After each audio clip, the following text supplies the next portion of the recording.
In the name of Allah, the most beneficent, the most merciful.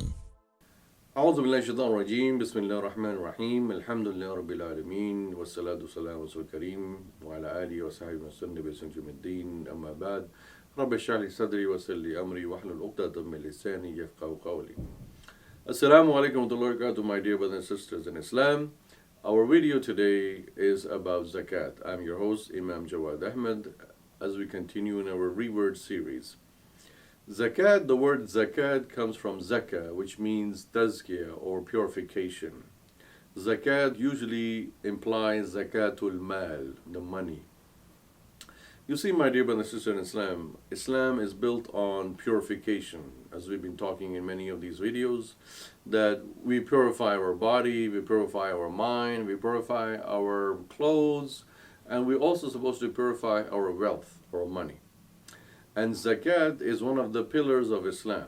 And the reason Allah subhanahu wa ta'ala mandated zakat is that whatever money we accumulate and store, we need to purify it. And when we purify the money, Allah blesses more money for us. And that money grows. Money doesn't grow on trees, but money grows when Allah puts barakah in it. The word barakah in Arabic literally means blessing. But that is a linguistic meaning in terms of it. Scientifically or Islamically speaking, barakah is the strength of the money. Some people may have a lot of money, but they have no barakah in it. The money goes away fast. Some people may have a little money, but has a lot of barakah in it, and it doesn't go away fast. It stays longer with them. So that is why it's very important to understand that anyone who has a savings of money above the Nisab. Nisab is basically that threshold above which you have savings a certain amount. Currently speaking, you can always check with your local imam what is the current Nisab. But at the recording of this video, currently it's approximately around $5,000, which means that if somebody has more than that amount for 12 consecutive months, then they are obligated to give 2.5% of that amount.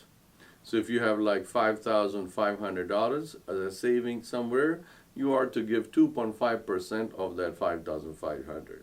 Zakat is not a tax. It's not on your income.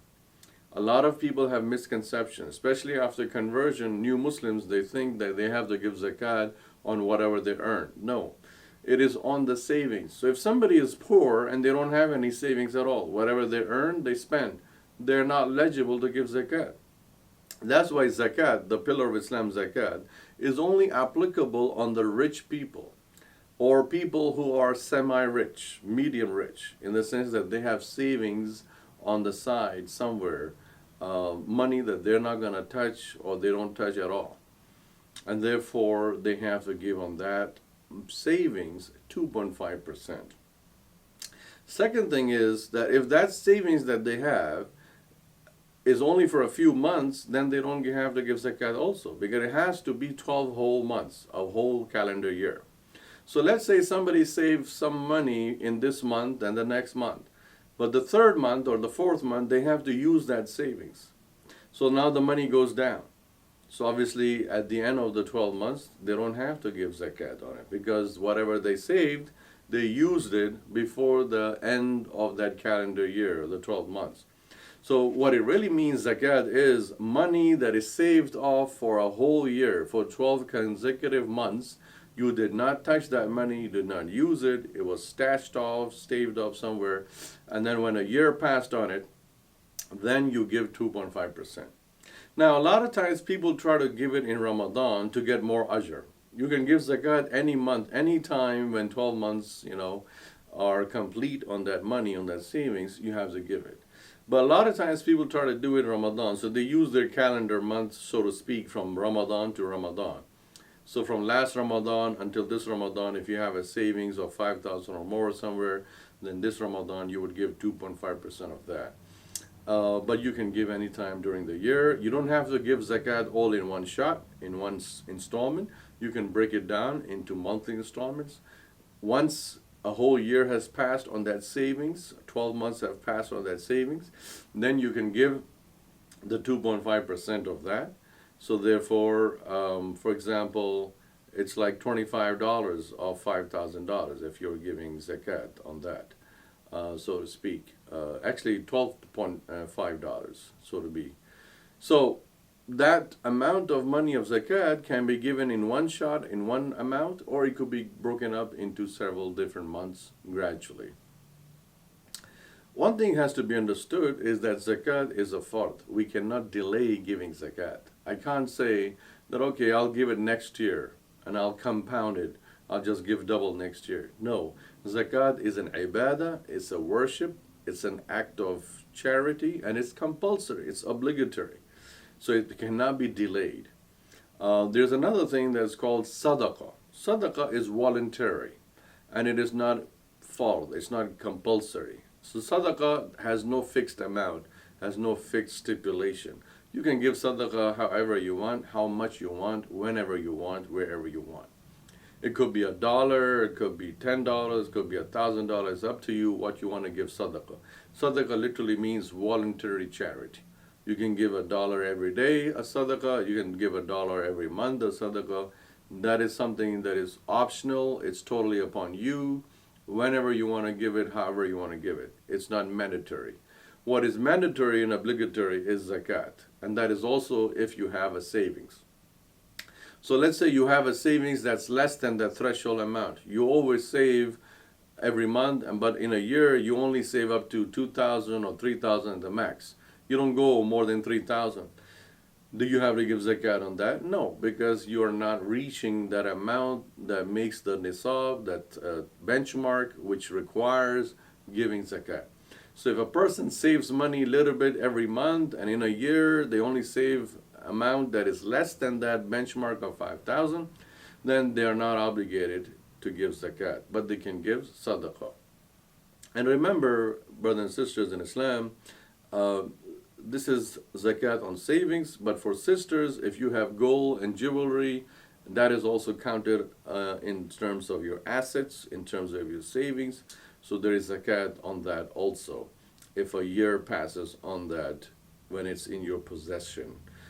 So therefore, all these things, it's better if you consult your local imam or you consult a scholar whenever you're about to give zakat, how much it should be calculated, so that a person is aware that they are giving in the path of Allah. Now, who should you give your zakat to? Once you have calculated the amount that is supposed to be given, you can give to one of 8 categories of people. Those 8 categories are defined in Surah Tawbah, in Surah number 9. You can check that ayah. But basically, it is you can give it to the poor and the needy people, people who don't have enough to do. You can give it to travelers. You can give it to help liberate people from their bonding or from their bondship. If they are bonded in labor somewhere or if they're enslaved, then that can also be used for that.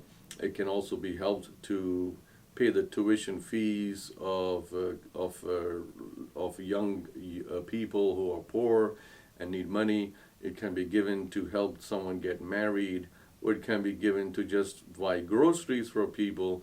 There's a lot of avenues where you can spend your zakat money into.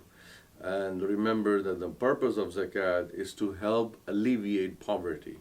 It is to remove poverty from society, so the people who are poor and don't have enough money, they can use that money and remove themselves from poverty and uplift them. But remember, brothers and sisters, that zakat is not something that we can turn away from. It is just like prayers, and it's just like fasting, although it is only for a specific category of people, meaning the rich people who are above a certain benchmark. So if you are in that category of people who have money, savings on the side, staved off for a 12 calendar months, then yes, you have to give zakat. But if you are hand to mouth, or if you're just saving a little bit here and there, and it doesn't never go above the threshold that is required, then you're not obliged to give zakat. You can still give sadaqah to earn. And zakat needs to be given with the intention that I'm pleasing my Lord, my Allah, and this money is a way of purification for my money. The more zakat I give, the more money I get back from Allah subhanahu wa ta'ala as a barakah, as a blessing. Jazakallah khairan. Wassalamu alaikum wa rahmatullahi wa barakatuh.